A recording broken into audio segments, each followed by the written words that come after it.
어린 시절 미국으로 입양을 간 한국계 여성이 미군 특수부대 네이비실에 들어가게 되고 이후에 한국으로 돌아와 자신을 낳아준 부모를 찾으러 왔다가 위험한 조폭들과 연루되면서 생기는 이야기입니다. 영상 시청 전에 구독과 좋아요 부탁드립니다. 저희에게 큰 힘이 됩니다. 차가운 새벽 공기가 폐부 깊숙이 스며들었다. 인천국제공항의 거대한 통유리 너머로 이제 막 잠에서 깨어나는 대한민국의 심장, 서울의 불빛이 아스라이 펼쳐져 있었다. 박세리 29세, 미국명 SERI 파크는 등 뒤에 맨 군용 더플백의 무게를 느끼며 가만히 그 풍경을 응시했다. 그녀의 짧게 자른 머리카락과 단단하게 다져진 어깨, 매처럼 날카로운 눈빛은 영락없는 군인이었지만 그 눈빛 깊은 곳에는 29년간 단 한 번도 꺼지지 않았던 작은 불씨 근원을 향한 갈망이 타오르고 있었다. 미 해군 특수부대 네이비실, 그 이름만으로도 세계 최강의 전사임을 증명하는 그녀에게 두려움이란 훈련 교본에나 존재하는 단어였다. 캘리포니아 코로나도 해군 기지의 지옥 같은 훈련을 여성 최초로 통과했을 때도, 아프가니스탄의 험준한 산맥에서 적과 대치했을 때도 그녀는 흔들리지 않았다. 하지만 지금 낯선 모국의 땅에 선 그녀의 심장은 미세하게 떨리고 있었다. 이것은 적에 대한 공포가 아닌 미지에 대한 기대와 불안이 뒤섞인 생경한 감정이었다. 그녀의 손에는 낡고 작은 서류 봉투 하나가 들려 있었다. 그 안에는 빛바랜 흑백 사진 한 장과 이정수, 강미영이라는 두 개의 이름, 그리고 그녀가 태어난 날짜가 적힌 입양 서류 사본이 전부였다. 사진 속 젊은 남녀는 앳된 얼굴로 어색하게 웃고 있었다. 자신을 세상에 태어나게 한 사람들. 세리는 수만 번도 더 들여다본 그 얼굴들을 다시 한번 눈에 새겼다. 왜 나를 떠나보내야만 했을까? 지금은 어디서 어떻게 살고 있을까? 행복할까? 숱한 질문들이 머릿속을 맴돌았다. 미국에서의 삶은 더할 나위 없이 행복했다. 사랑 많은 양부모님 밑에서 부족함 없이 자랐고 자신의 한계에 도전하며 네이비실이라는 명예로운 길을 걷게 되었다. 양부모님은 단 한 번도 그녀의 뿌리를 숨기지 않았고 오히려 그녀가 자신의 정체성을 찾고자 할 때 가장 큰 지지자가 되어 주었다. 세리, 내 안에는 두 개의 심장이 뛰고 있단다. 널 낳아준 부모님과 널 키운 우리. 어느 한쪽도 부정할 필요 없어. 그저 완전한 너를 찾아가면 된단다. 어머니의 따뜻한 목소리가 귓가에 맴도는 듯 했다. 서울의 심장부 강남으로 향하는 공항 리무진 안에서 세리는 창밖으로 빠르게 스쳐 지나가는 풍경들을 물끄러미 바라보았다. 화려한 네온사인, 끝없이 이어진 빌딩 숲, 활기차게 거리를 오가는 사람들. 모든 것이 낯설면서도 기묘한 향수를 불러일으켰다. 며칠간의 인터넷 검색 끝에 그녀는 가장 후기가 좋고 신뢰도가 높아 보이는 흥신소 하나를 찾아냈다. 퍼스트 클래스 기획. 이름부터가 뭔가 다를 것이라는 기대를 품게 했다. 역삼동의 한 오피스텔 건물에 위치한 퍼스트 클래스 기획의 사무실은 겉보기엔 번듯했다. 고급스러운 가죽 소파와 대리석 테이블, 벽 한쪽을 가득 채운 성공사례 스크랩들. 하지만 세리의 훈련된 눈은 그 화려함 속에 숨겨진 미세한 균열들을 놓치지 않았다. 소파 가죽의 해진 부분, 테이블 위 보이지 않는 곳의 먼지, 그리고 대표라는 남자의 지나치게 번들거리는 미소. 이야, 정말 대단한 분이 오셨네요. 미 해군 네이비실. 여성 대원이라니 영화에서나 보던 일인데. 자신을 오성철 대표라고 소개한 남자는 호들갑스럽게 세리를 맞았다. 그는 세리의 다부진 체격과 당당한 자세를 노골적으로 훑어보며 감탄사를 연발했다. 그 시선에 담긴 불순한 호기심을 느꼈지만 세리는 애써 무시했다. 지금 그녀에게 중요한 것은 오직 부모님을 찾는 것뿐이었다. 부모님을 찾고 싶습니다. 세리는 감정을 배제한 채 용건을 말했다. 그녀는 준비해온 서류 봉투를 테이블 위로 조심스럽게 밀었다. 오성철은 봉투를 열어 흑백 사진과 서류를 훑어보았다. 그의 눈이 탐욕스럽게 반짝이는 것을 세리는 미처 알아채지 못했다. 이정수, 강미영 흔한 이름이지만 저희 퍼스트 클래스 기획의 정보망이라면 문제 없습니다. 사진도 있으니 금방 찾을 수 있을 겁니다. 걱정 마십시오. 오성철은 능숙하게 세리를 안심시켰다. 그는 세리의 아픈 사연에 깊이 공감하는 척하며 연신 고개를 끄덕였다. 하지만 그의 머릿속은 이미 다른 계산으로 가득 차 있었다. 네이비실 출신 29세, 미국 시민권자, 혼자 한국에 온 동양 여자. 이건 보통 물건이 아니야. 대박을 터뜨릴 기회다. 그는 세리의 어깨를 가볍게 두드리며 말했다. 따님 같은 분을 어떤 부모님이 잊고 살겠습니까? 분명 피치 못할 사정이 있었을 겁니다. 저희가 그 사정까지 속 시원하게 밝혀드리겠습니다. 그런데 말입니다. 그는 말을 끌며 세리의 얼굴을 빤히 쳐다봤다. 이렇게 미인인 줄은 몰랐네요. 군복 벗고 예쁘게 꾸미면 남자들 여럿 올리겠습니다. 순간 세리의 눈빛이 차갑게 가라앉았다. 명백한 성희롱이었다. 하지만 그녀는 이곳에서 소란을 피우고 싶지 않았다. 목적을 달성하기 전까지는. 그녀는 짧게 대답했다. 일에나 집중해 주시죠. 그녀의 단호한 태도에 오성철은 멋쩍게 웃으며 물러섰다. 하하, 역시 군인이라 딱딱하시네. 알겠습니다. 그럼 계약서부터 작성하시죠. 거액의 착수금을 아무렇지 않게 결제하는 세리를 보며 오성철의 탐욕은 더욱 커져만 갔다. 그는 성공 보수금 항목을 교묘하게 부풀려 계약서를 작성했고 세리는 오직 부모님을 찾을 수 있다는 희망에 부풀어 그 내용을 꼼꼼히 확인하지 못했다. 계약을 마치고 사무실을 나서는 세리의 뒷모습을 보며 오성철은 비릿한 미소를 지었다. 그는 곧바로 어디론가 전화를 걸었다. 그의 목소리는 세리를 대할 때와는 180도 다른 차갑고 잔인한 음색이었다.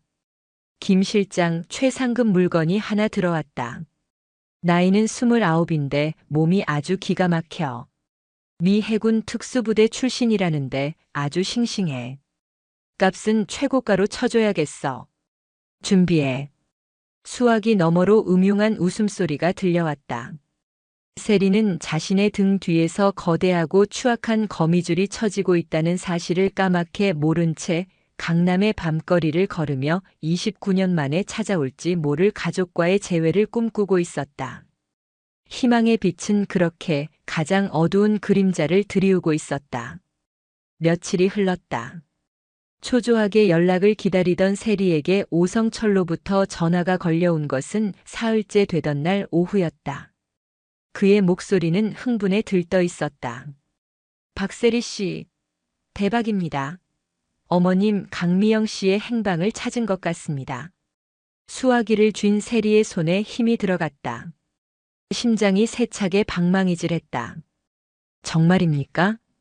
네, 확실합니다.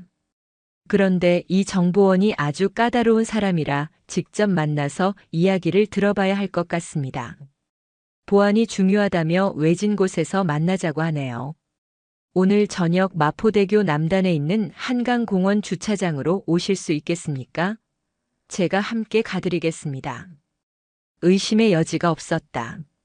훈련된 본능이 경고 신호를 보냈지만 어머니라는 단어에 이성의 끈이 무뎌졌다. 위험할 수도 있다는 생각보다는 드디어 부모님을 만날 수 있다는 희망이 그녀의 판단력을 흐렸다. 그녀는 망설임 없이 답했다. 가겠습니다.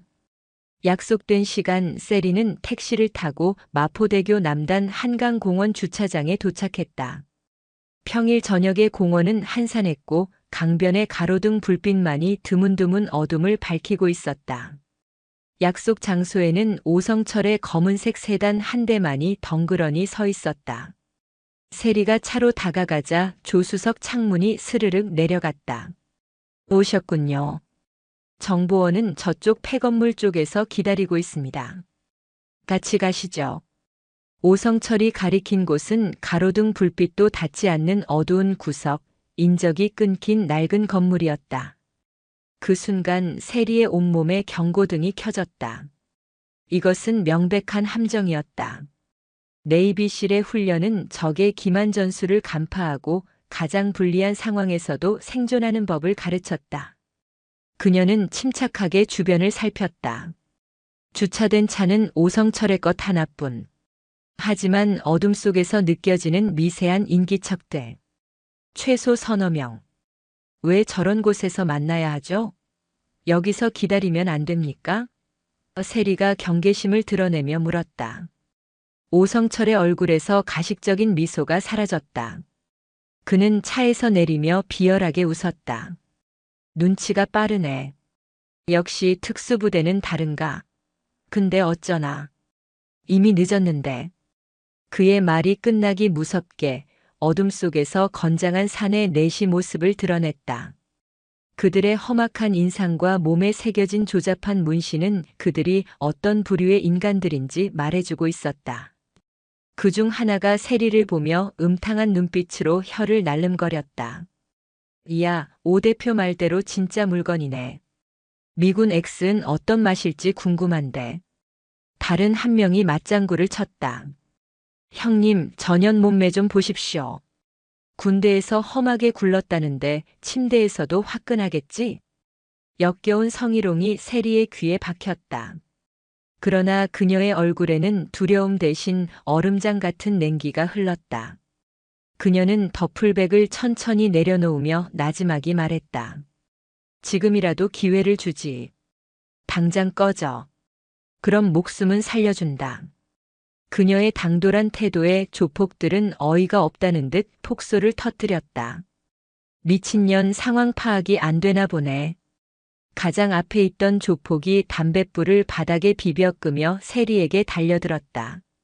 그러나 그의 주먹이 세리의 얼굴에 닿기도 전에 상상도 못할 일이 벌어졌다. 세리는 번개처럼 몸을 숙여 상대의 다리를 걸어 넘어뜨렸다. 균형을 잃고 앞으로 쏟아지는 조폭의 팔을 잡아챈 그녀는 그대로 어깨 위로 넘겨 바닥에 매다 꽂았다. 우두둑 소름 끼치는 뼈 부러지는 소리와 함께 조폭의 비명이 터져나왔다. 이 인연이. 나머지 3명이 동시에 덤벼들었다. 하지만 그들의 움직임은 세리의 눈에 느린 화면처럼 보였다. 아프간의 교전 상황에 비하면 동네 아이들의 싸움 수준이었다. 그녀는 한 명의 주먹을 안쪽으로 흘려보내며 팔꿈치로 명치를 가격했다. 급소를 맞은 조폭이 컥 소리를 내며 쓰러졌다. 다른 한 명이 휘두른 쇠 파이프를 피하며 그의 손목을 꺾어 무기를 빼앗았다. 그리고는 그 쇠 파이프를 이용해 마지막 남은 조폭의 다리를 후려쳤다. 순식간에 벌어진 일이었다. 오성철은 눈앞의 광경을 믿을 수 없다는 듯 입을 떡 벌리고 서 있었다.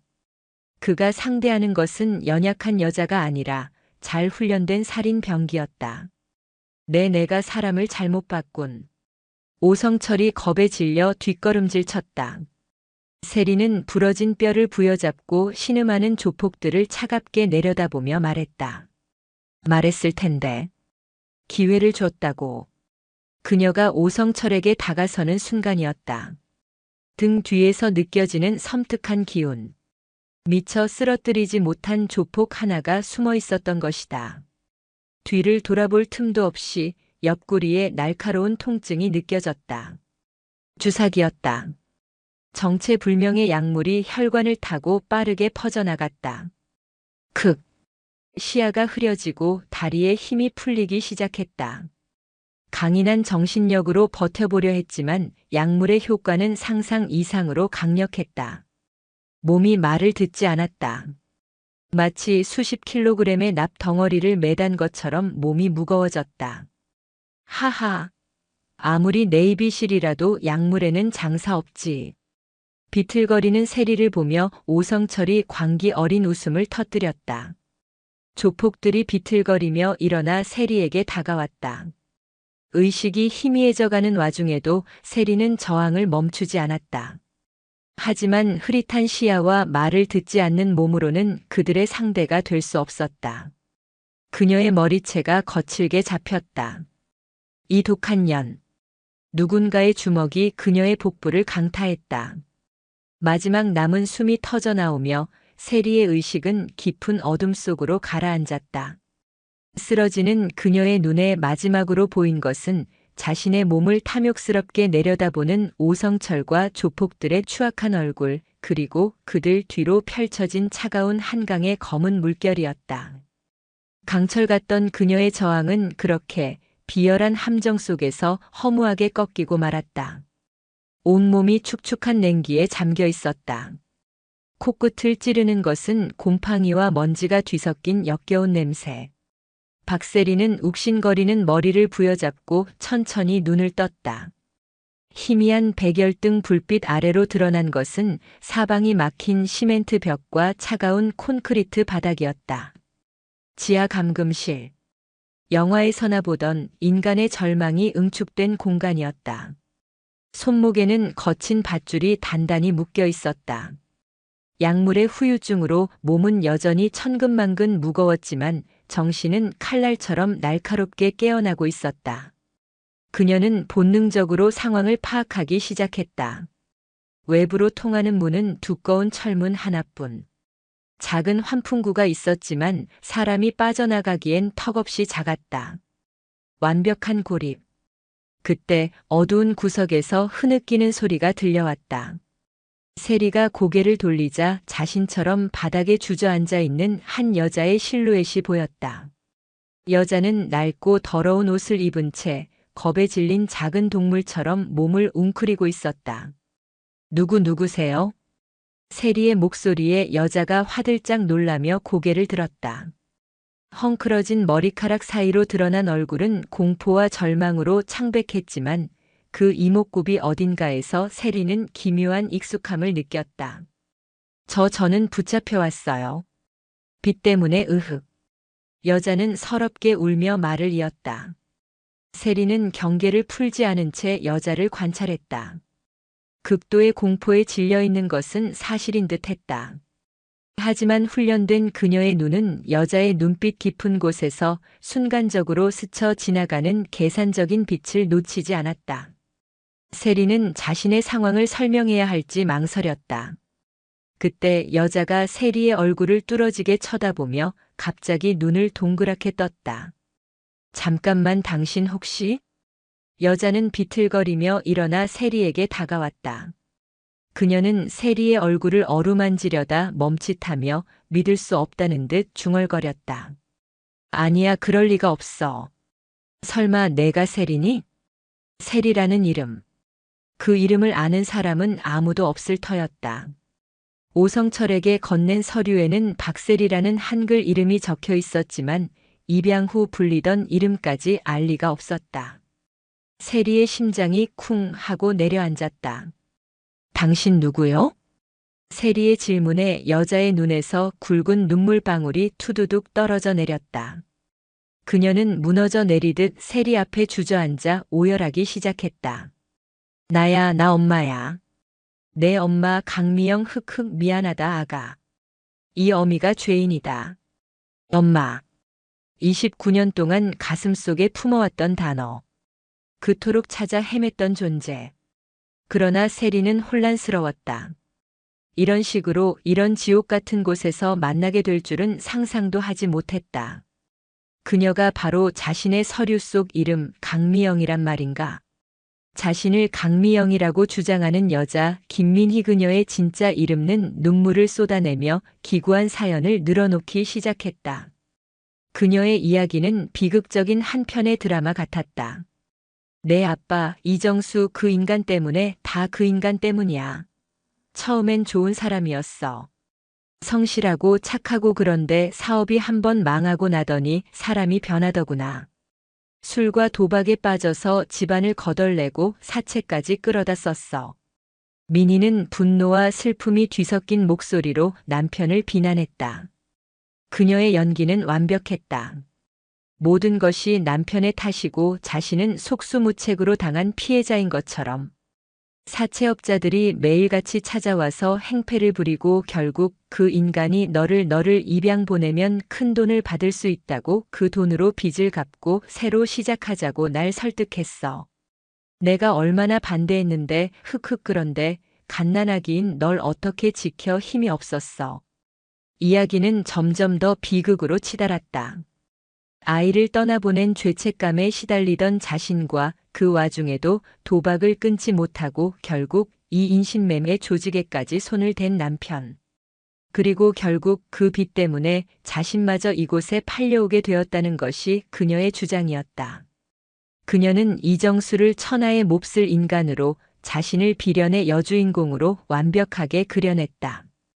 그런데 여기서 널 만나게 될 줄이야. 그놈들이 너한테까지 손을 댄 거구나. 이 악마 같은 놈들. 민희는 분노에 차 소리치며 세리를 끌어안았다. 세리는 그 품 안에서 꼼짝할 수 없었다.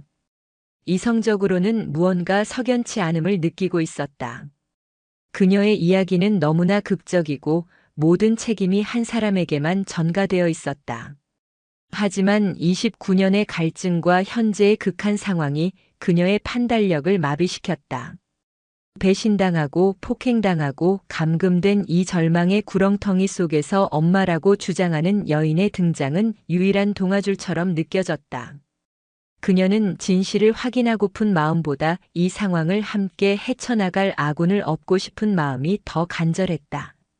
세리는 자신도 모르게 미니의 등을 토닥였다. 그녀의 어깨는 가늘게 떨리고 있었다. 엄마. 나직하게 터져나온 한마디에 미니의 울음소리가 더욱 커졌다. 그러나 그 흐느낌 속 세리에게 보이지 않는 그녀의 얼굴에는 잠시 교활하고 만족스러운 미소가 스쳐 지나갔다. 계획대로였다. 세리는 굳은 결심을 한 듯 미니를 바로 앉혔다. 그녀의 눈은 더 이상 흔들리지 않았다.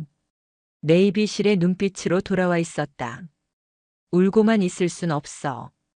여기서 나가야 해. 반드시. 어떻게 여길 어떻게 나가? 방법은 있어. 내가 반드시 찾아낼 거야. 당신을 엄마를 내가 여기서 구하겠어. 세리의 목소리에는 강철 같은 의지가 담겨 있었다.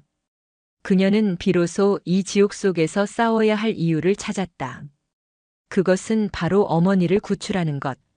하지만 그녀는 알지 못했다.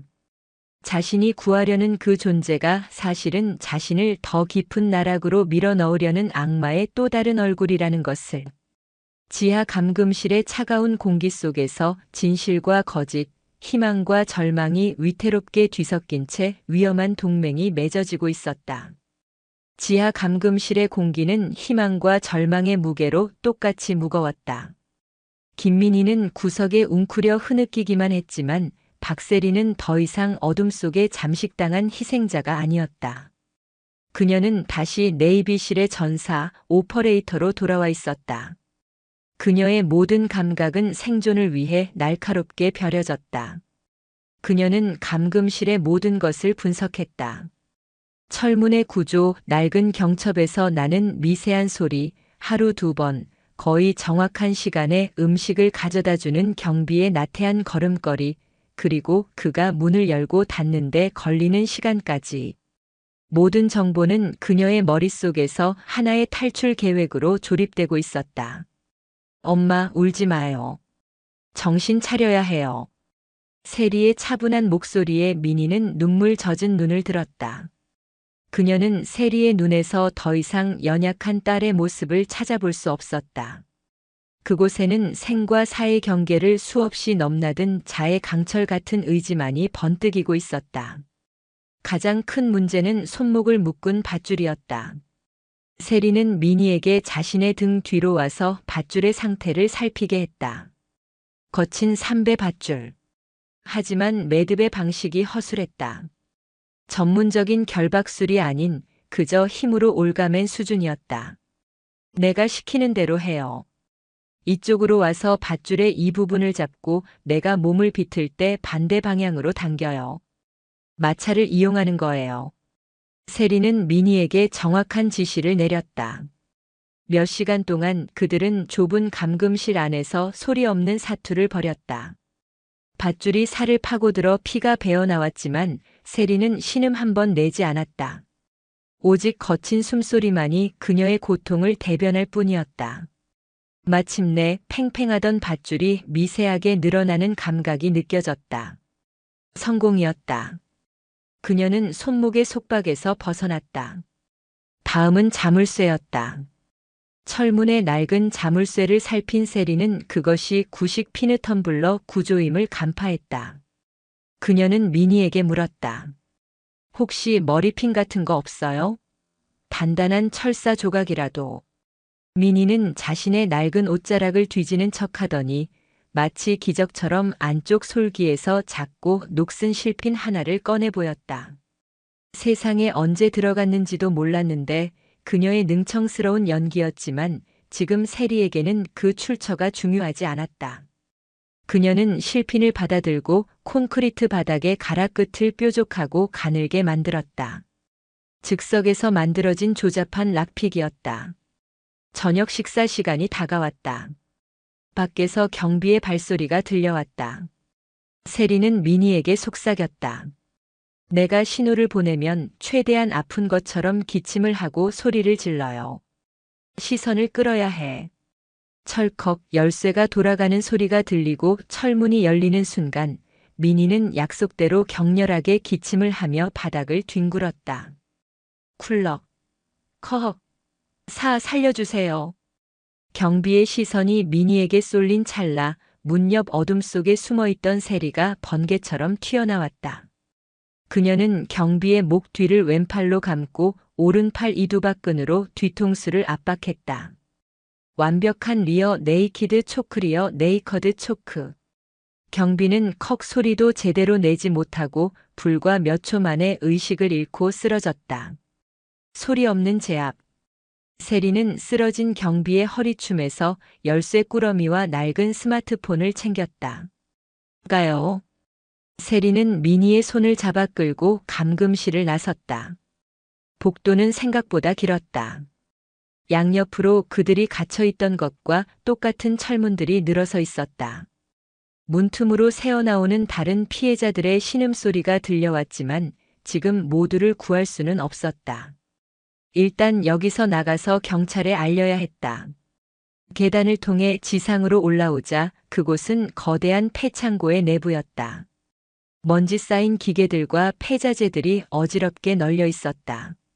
창고 한쪽 구석에서는 다른 경비 대여섯 명이 모여 앉아 술판을 벌이며 왁자지껄 떠들고 있었다. 정면으로 돌파하는 것은 자살 행위였다. 세리는 미니를 이끌고 기계들 뒤에 몸을 숨긴 채 다른 출구를 찾았다. 미니는 공포에 질려 계속해서 작은 실수를 저질렀다. 깡통을 걷어차거나 놀라 숨을 들이켜는 소리를 냈다. 그때마다 세리는 그녀의 입을 막고 날카로운 눈빛으로 경고해야 했다. 마침내 창고 뒤편에서 반쯤 열린 거대한 셔터문을 발견했다. 구원의 빛이었다. 세리는 미니와 눈을 맞추고 손가락 3개를 폈다가 하나씩 접었다. 셋을 세고 함께 뛰자는 신호였다. 하나, 둘, 셋. 두 사람은 어둠 속에서 뛰쳐나와 셔터문 틈새를 향해 전력으로 질주했다. 저기다. 잡아. 술판을 벌이던 경비 하나가 그들을 발견하고 소리쳤다. 요란한 경보음이 창고 전체에 울려 퍼지기 시작했다. 욕설과 고함 소리가 등 뒤에서 맹렬하게 따라붙었다. 세리는 셔터문 틈으로 먼저 미니를 밀어넣고 자신도 몸을 날려 빠져나왔다. 차가운 밤 공기가 폐부로 쏟아져 들어왔다. 그들은 마침내 지옥 같은 창고에서 벗어난 것이다. 하지만 아직 끝이 아니었다. 그들은 어둠 속으로 어디가 끝인지 모를 들판을 향해 미친 듯이 달리기 시작했다. 자유를 향한 강철 같은 탈출이었다. 파주의 밤은 깊고 차가웠다. 세리와 미니는 칠흑 같은 어둠 속을 얼마나 달렸는지 몰랐다. 네이비실의 극한 훈련으로 단련된 세리의 체력은 끝이 없었지만 민희는 금세 지쳐 주저앉기를 반복했다. 세리는 거의 그녀를 부축하다시피 이끌고 논두렁과 야산을 넘어 달렸다. 마침내 희미한 불빛이 보이는 2차선 국도에 다다랐다. 마침 멀리서 화물 트럭 한 대가 헤드라이트를 밝히며 다가오고 있었다. 세리는 망설임 없이 도로 중앙으로 뛰어들었다. 끼익! 거친 급정거 소리와 함께 트럭이 멈춰 섰다. 운전석에서 내린 중년의 기사는 흑투성이와 피범벅이 된 두 여자의 흉측한 몰골에 경악했다. 아니, 대체 무슨 일들이에요? 도와주세요. 납치됐다가 탈출했어요. 경찰서로 데려다 주세요. 세리의 침착하고도 절박한 목소리에 상황의 심각성을 깨달은 기사는 두 사람을 조수석에 태우고 가장 가까운 파주 경찰서로 향했다. 경찰서 형사과 사무실은 두 여자의 등장으로 발칵 뒤집혔다. 상처투성이의 몰골, 공포에 질린 표정, 그리고 세리가 내민 경비의 스마트폰. 경찰은 즉시 이 사건이 단순 폭행이 아닌 조직적인 인신매매 범죄임을 직감했다. 조사가 시작되자 김민희의 연기가 시작되었다. 그녀는 베테랑 형사들 앞에서도 조금의 흔들림 없이 비련의 여주인공이 되었다. 남편의 도박빚 때문에 팔려온 기구한 아내, 그리고 기적처럼 되찾은 딸 앞에서 하염없이 눈물을 흘리는 어머니. 그녀의 증언은 모든 형사들의 동정심을 자아내기에 충분했다. 그 악마 같은 인간 제 남편 이정수가 저희 모녀를 이렇게 만들었어요. 흑흑 제 딸만은 지켜주세요. 그녀는 형사의 옷소매를 붙잡고 애원하며 실신 직전의 연기를 펼쳤다. 반면 세리는 담담하고 논리적으로 납치 정황과 감금실의 구조, 탈출 과정, 그리고 경비들의 인상착의를 정확하게 진술했다. 그녀의 진술은 너무나도 구체적이고 신빙성이 높아서 경찰은 그녀가 말하는 모든 것을 사실로 받아들였다. 세리의 냉철한 증언과 민희의 감성적인 눈물이 어우러져 악마 같은 남편에게 버림받은 모녀의 비극이라는 시나리오는 더욱 견고해졌다. 세리가 제공한 정보와 스마트폰의 통화 기록을 바탕으로 경찰은 즉시 수사팀을 꾸려 파주의 폐창고를 급습했다. 작전은 대성공이었다. 현장에서 조직원 대부분이 검거되었고 다른 감금실에 갇혀있던 여러 명의 피해자들도 구출되었다. 오성철 대표 역시 강남 사무실에서 긴급 체포되었다. 단순 실종 사건으로 묻힐 뻔했던 거대 인신매매 조직이 일망타진되는 순간이었다. 이 소식은 즉시 언론에 알려졌다. 미 해군 네이비실 출신 딸 인신매매 조직 소굴에서 어머니 극적 구출. 이라는 자극적인 헤드라인의 기사가 쏟아져 나왔다. 세상의 모든 스포트라이트가 세리와 민희에게 집중되었다. 경찰은 언론의 뜨거운 관심에 부응하며 그들을 경찰서 내 안전가옥으로 옮겨 보호했다. 그리고 한 방송사의 전역 뉴스팀과의 단독 인터뷰를 주선했다. 안전가옥의 소파에 나란히 앉아 카메라 앞에 선 두 사람. 세리는 쏟아지는 플래시 세례가 어색했지만 민희는 이 순간을 기다렸다는 듯 마이크를 잡았다. 국민 여러분께 호소합니다. 제 남편 이정수라는 사람을 찾아주세요. 그는 도박에 미쳐 자신의 아내와 딸까지 팔아넘긴 악마입니다. 민희는 눈물을 글썽이며 카메라를 정면으로 응시했다. 그녀의 얼굴에는 비통함과 간절함이 가득했다. 인터뷰 말미에 그녀는 세리의 어깨에 얼굴을 묻으며 오열했다. 우리 세리 엄마가 미안해. 이제라도 찾아서 정말 다행이야. 카메라는 이 감동적인 모녀의 재회를 클로즈업했다. 비극을 딛고 일어선 영웅적인 딸과 그녀의 품에 안겨 위로받는 비운의 어머니. 이 완벽하게 조작된 그림은 전파를 타고 대한민국 전역으로 송출되었다. 수많은 시청자들이 함께 눈물을 흘리며 악마 같은 남편 이정수를 비난하고 고통 속에서 재회한 모녀에게 아낌없는 응원을 보냈다. 진실은 그렇게 가장 화려한 거짓의 옷을 입고 세상에 알려지고 있었다. 서울의 변두리 금천구의 낡은 다세대 주택 반지하방. 고된 하루의 노동을 마친 최진우 50대는 늦은 저녁 식사를 하며 무심코 텔레비전을 보고 있었다.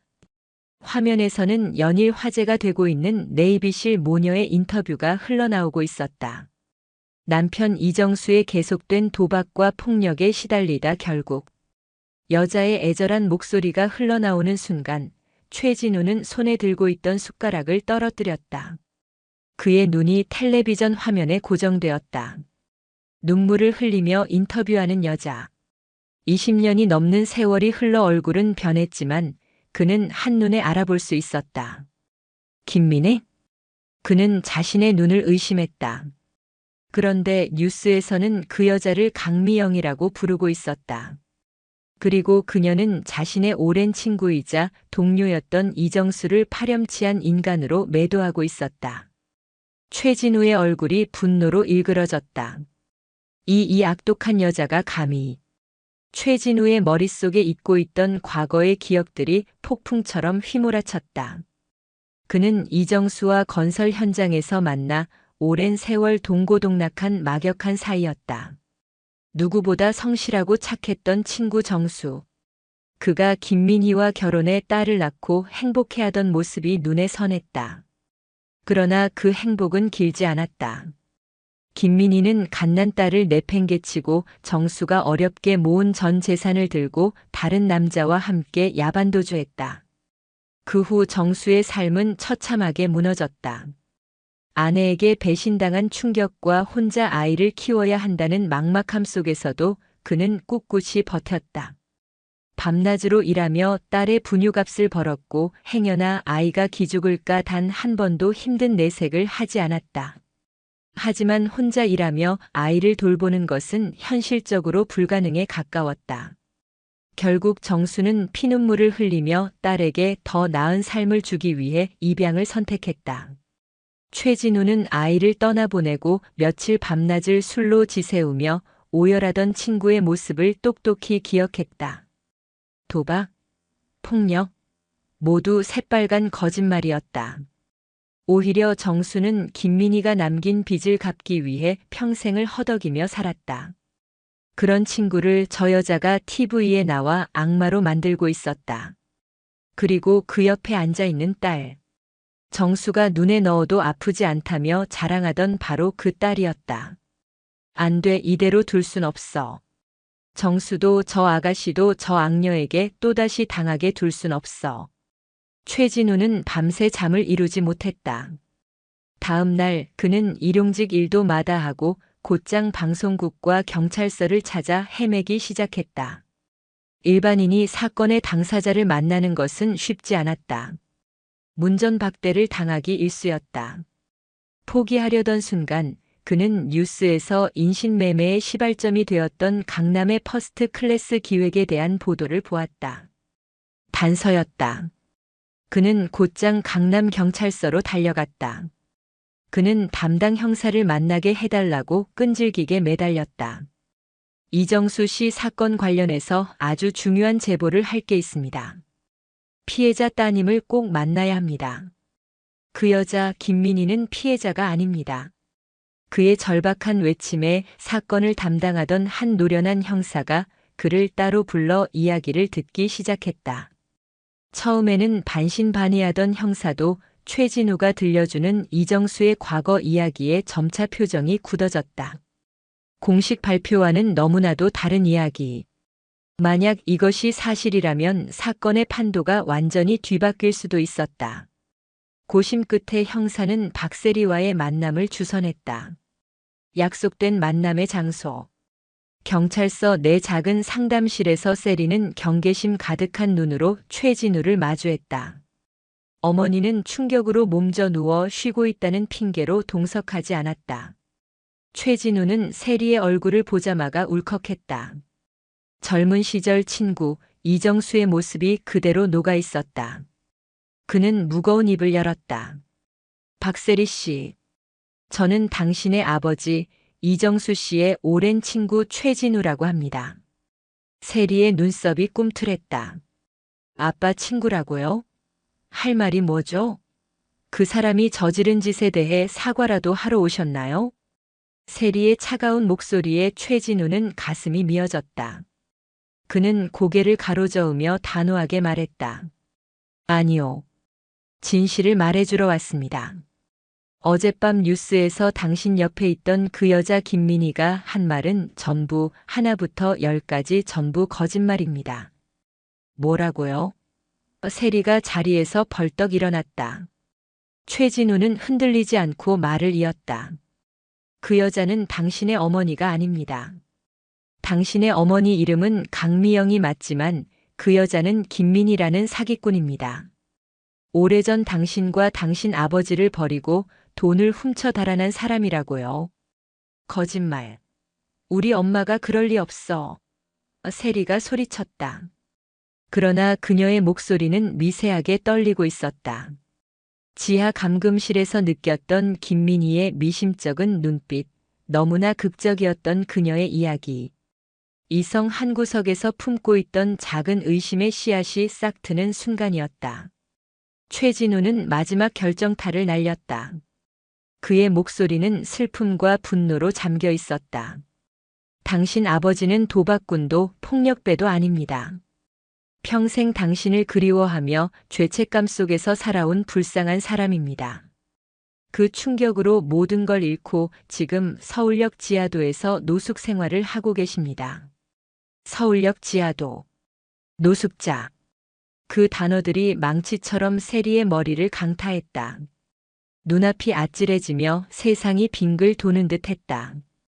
비극 속에서 찾았던 어머니와의 감동적인 재회. 세상에 알려진 영웅적인 스토리. 그 모든 것이 한순간에 무너져 내리는 소리가 들렸다. 자신이 믿었던 세계의 거대한 균열이 생기기 시작했다. 최진우가 뱉어낸 말들은 날카로운 파편이 되어 박세리의 심장에 박혔다. 서울역 지하도. 노숙자. 그녀가 그토록 혐오했던 악마의 현재 모습이었다. 머릿속이 하얗게 비어버린 듯 했다. 믿고 싶지 않았다. 하지만 최진우의 눈빛은 너무나도 진실했고 그가 전하는 슬픔의 무게는 감히 거짓이라 치부할 수 없을 만큼 무거웠다. 그녀는 확인해야만 했다. 자신의 눈으로 직접 보지 않고서는 이 지독한 혼란에서 벗어날 수 없었다. 세리는 자신을 걱정하는 형사에게 잠시 바람 좀 쐬고 오겠습니다 라는 짧은 말만 남긴 채 경찰서를 나섰다. 최진우가 말없이 그녀의 뒤를 따랐다. 택시를 타고 서울역으로 가는 내내 세리는 한마디도 하지 않았다.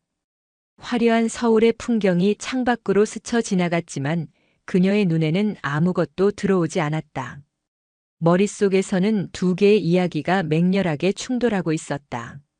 남편에게 버림받은 비련의 어머니와 아내에게 버림받고 딸을 그리워한 아버지. 둘 중 하나는 반드시 거짓이었다. 서울역은 수많은 인파로 붐볐다. 하지만 최진우가 그녀를 이끈 곳은 여행객들의 설렘과 활기로 가득 찬 지상 대합실이 아니었다. 그들은 어둡고 축축한 지하 연결 통로로 향했다. 시큼한 악취와 탁한 공기, 여기저기서 들려오는 깊은 기침 소리. 희망 대신 절망이 내려앉은 도시의 가장 깊고 어두운 그림자였다. 세리는 자신도 모르게 숨을 참았다. 전 세계의 분쟁 지역을 누볐지만 이토록 처절한 패배감과 상실감이 가득한 공간은 처음이었다. 이곳에 자신의 아버지가 있다는 말인가? 최진우가 한쪽 구석을 가리켰다. 신문지와 골판지를 여러 겹 깔고 때 묻은 담요를 뒤집어 쓴 채 웅크리고 있는 한 남자의 형체가 보였다. 그는 주변의 소음과 완전히 단절된 섬처럼 세상의 모든 것을 등지고 있는 듯 했다. 세리의 발걸음이 얼어붙었다. 차마 다가갈 수가 없었다. 그녀가 망설이는 사이 최진우가 먼저 다가가 남자의 어깨를 흔들었다. 정수야, 이 사람 좀 보게. 남자가 느릿느릿 고개를 들었다. 깊게 팬 주름, 덥수룩한 수염, 모든 것을 포기한 듯 공허한 눈동자. 세월의 풍파가 그의 얼굴에 고스란히 새겨져 있었다. 그러나 그 얼굴의 윤곽 어딘가에 그녀가 가진 흑백 사진 속 젊은 청년의 모습이 희미하게 남아 있었다.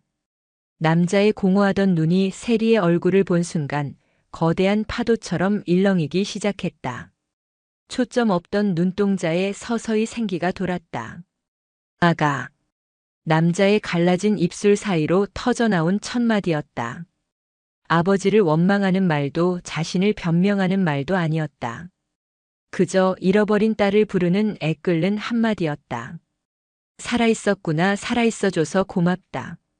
남자의 눈에서 굵은 눈물이 쉴 새 없이 흘러내렸다. 수십 년간 가슴속에 응어리져 있던 슬픔과 그리움, 그리고 죄책감이 한꺼번에 터져 나오는 듯 했다. 그는 세리에게 다가오지도 손을 뻗지도 못한 채 그저 주저앉아 아이처럼 울었다. 그 순수한 눈물 앞에서 세리의 마음을 굳게 닫고 있던 의심의 빗장이 허물어지기 시작했다. 최진우는 두 사람을 근처의 허름한 국밥집으로 데려갔다. 따뜻한 김이 오르는 국밥 한 그릇 앞에 두고 이정수는 서툴게 자신의 이야기를 풀어놓았다. 그의 목소리는 거칠었지만 그 안에 담긴 진심은 세리의 가슴을 파고들었다. 아내 김민희의 배신, 홀로 딸을 키우던 막막했던 시간들, 그리고 피를 토하는 심정으로 입양을 보낼 수밖에 없었던 마지막 선택까지. 그는 단 한 번도 김민희를 욕하지 않았다. 그저 내가 못나서 아빠가 힘이 없어서 너한테 가난을 물려줄 수가 없어서라며 모든 것을 자신의 탓으로 돌렸다. 이야기를 마친 그는 품속에서 떼묻고 해진 지갑 하나를 꺼냈다.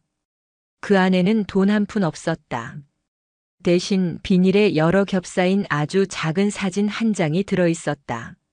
세상의 빛을 본 지 얼마 안 된 갓난아기의 사진. 바로 세리의 어릴 적 모습이었다. 단 하루도 널 잊은 적이 없었다.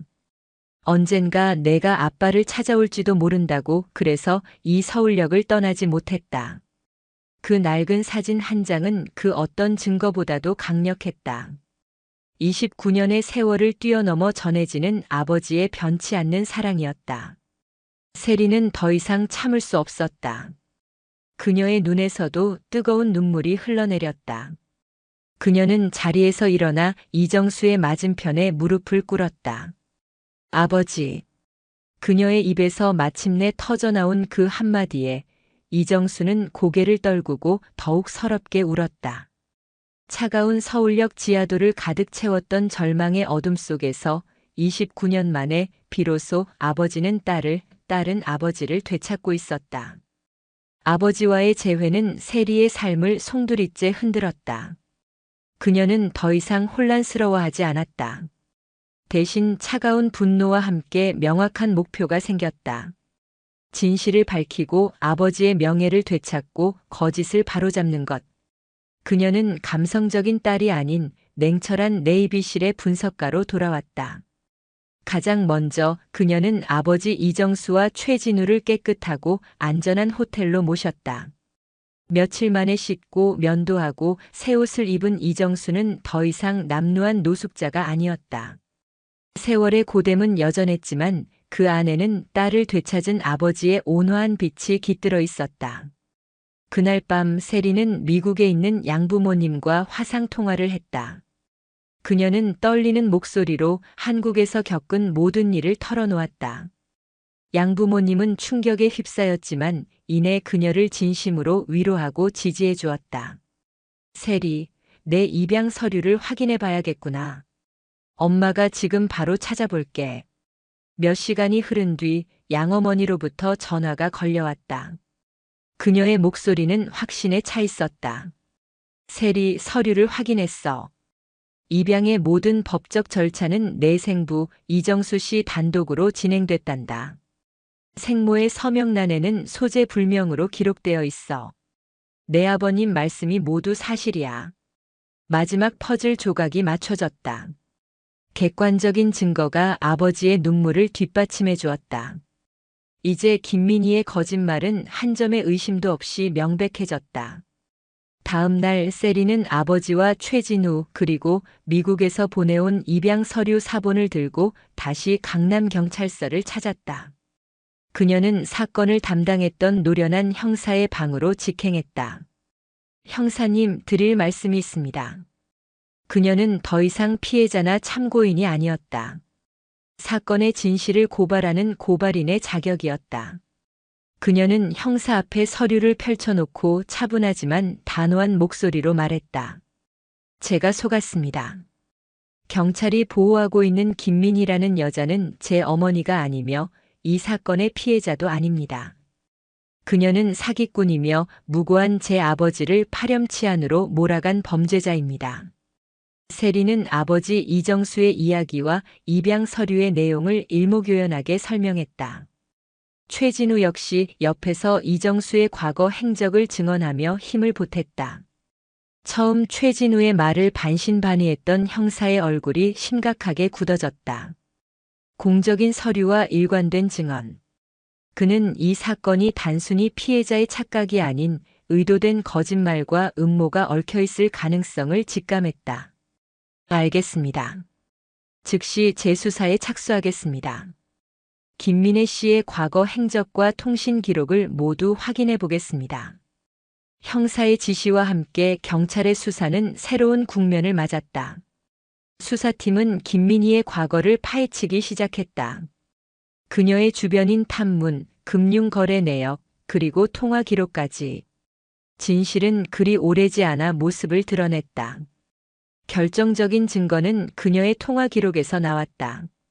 그녀는 세리가 한국에 입국하기 훨씬 이전부터 흥신소 사장 오성철과 수십 차례 통화한 기록이 발견되었다.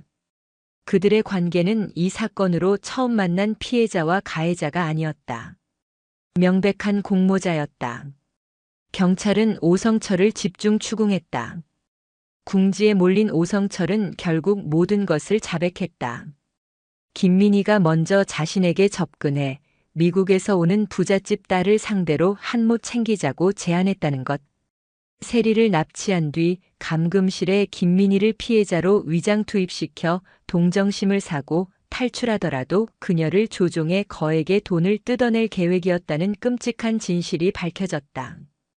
김민희는 인신매매 조직의 또 다른 피해자가 아니라 그들과 한패인 공범이었던 것이다.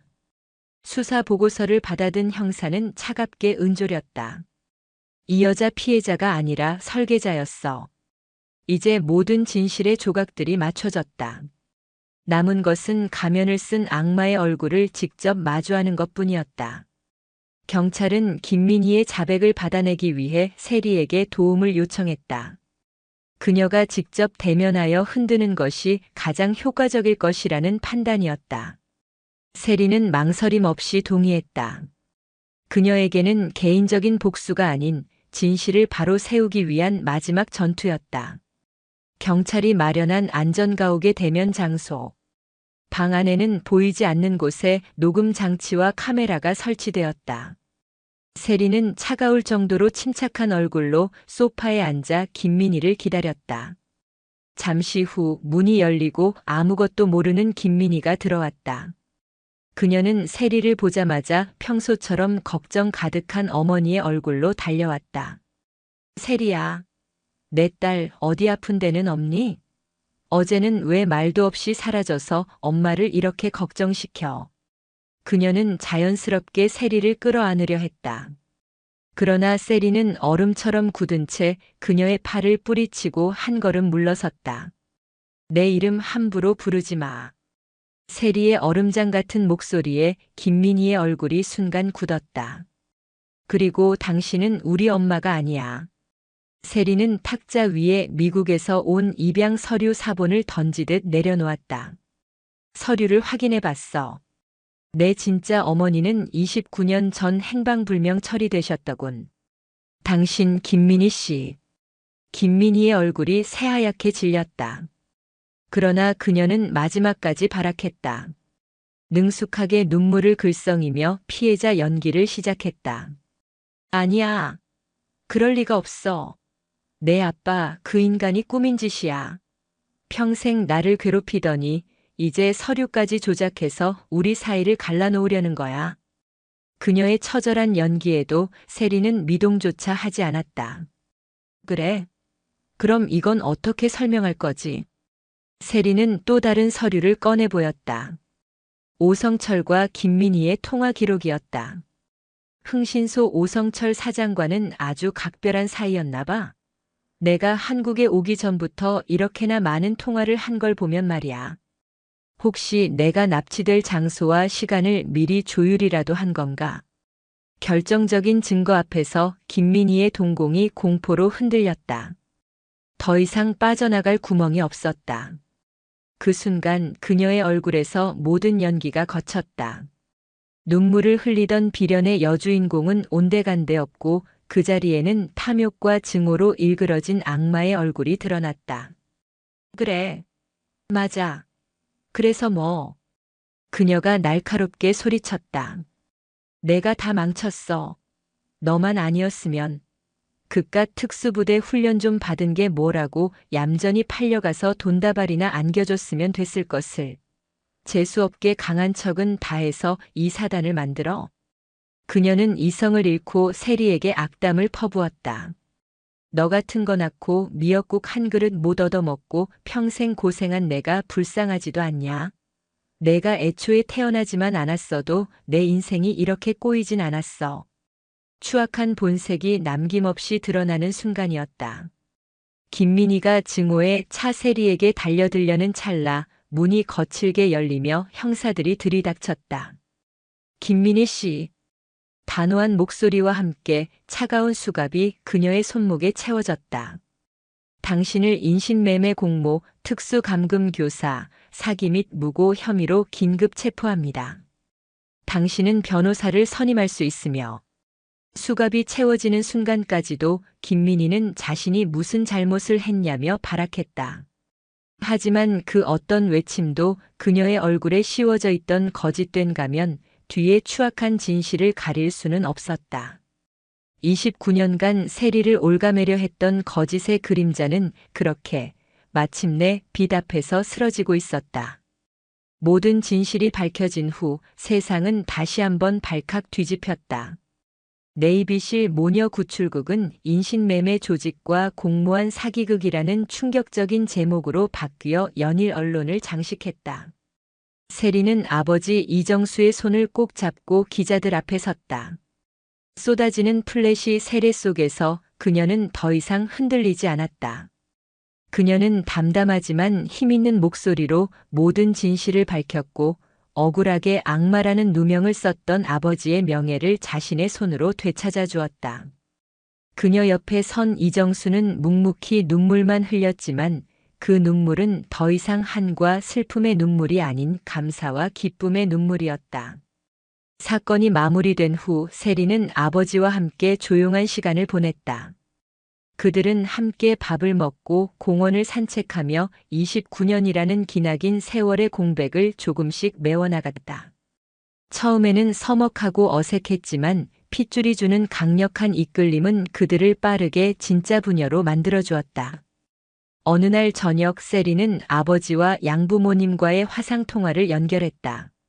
화면 너머의 양부모님은 수척해진 이정수의 모습을 보며 함께 눈시울을 붉혔다. 언어는 통하지 않았지만 자식을 사랑하는 부모의 마음은 국경을 넘어 서로에게 전달되었다. 생크 유포아 AI식 마이 도터 소 웰 이정수는 최진우에게 배운 유일한 영어 문장을 진심을 담아 전했고 양아버지는 시 이즈 아워 도터 언드 나우 유아 아워 패멀리라고 따뜻하게 답했다. 두 개의 가족이 하나가 되는 감동적인 순간이었다. 미국으로 돌아갈 날이 다가왔다. 세리는 며칠을 고심한 끝에 아버지에게 조심스럽게 물었다. 아버지, 저랑 같이 미국으로 가요. 이정수는 놀란 눈으로 딸을 바라봤다. 내가 어떻게 폐만 끼칠 텐데. 아니에요. 제가 아버지께 평생 폐만 끼치고 살았는데요. LA 우리 집에 이미 아버지가 쓰실 방 다 꾸며놨어요. 이제는 제가 아버지를 지켜드릴게요. 세상에서 가장 안전하고 따뜻한 곳에서요. 딸의 진심 어린 말에 평생을 고난 속에서 살아온 늙은 아버지는 아이처럼 소리내어 울었다. 6개월 후 미국 로스앤젤레스. 따스한 햇살이 쏟아지는 교회의 한 주택 뒷마당. 맛있는 바비큐 냄새가 퍼져나가고 있었다. 군복을 벗고 평범한 캐주얼 차림을 한 세리는 양어머니와 함께 웃으며 샐러드를 만들고 있었다. 그릴 앞에서는 양아버지와 이정수가 나란히 서서 고기를 굽고 있었다. 이정수는 서툰 영어와 손짓 발짓을 섞어가며 양아버지와 이야기를 나눴지만 두 사람의 얼굴에는 국경과 언어를 초월한 따뜻한 우정이 피어오르고 있었다. 몰라보게 건강해지고 얼굴에 웃음이 가득한 그의 모습은 서울역 지하도의 절망을 상상할 수 없게 했다. 세리는 그 평화로운 풍경을 가만히 바라보았다. 괴물과 싸우고 거짓을 파헤치고 경랑 같은 감정의 소용돌이를 헤쳐왔다. 그 길고 험난했던 여정의 끝에서 그녀는 비로소 진정한 평온을 찾았다. 그녀는 단순히 생부를 찾은 것이 아니었다. 흩어져 있던 자신의 정체성을 온전히 꿰맞추고 가족이라는 단어의 의미를 더욱 깊고 넓게 확장시켰다. 뿌리를 향한 고통스러운 귀환은 마침내 그녀를 가장 완벽한 행복이 기다리는 집으로 인도했다. 햇살 아래 사랑하는 가족들의 웃음소리를 들으며 세리는 조용히 미소 지었다. 길고 길었던 그녀의 전쟁은 이제 완벽한 해피엔딩으로 끝을 맺었다. 영상이 유익하셨다면 구독과 좋아요, 댓글까지 부탁드리겠습니다.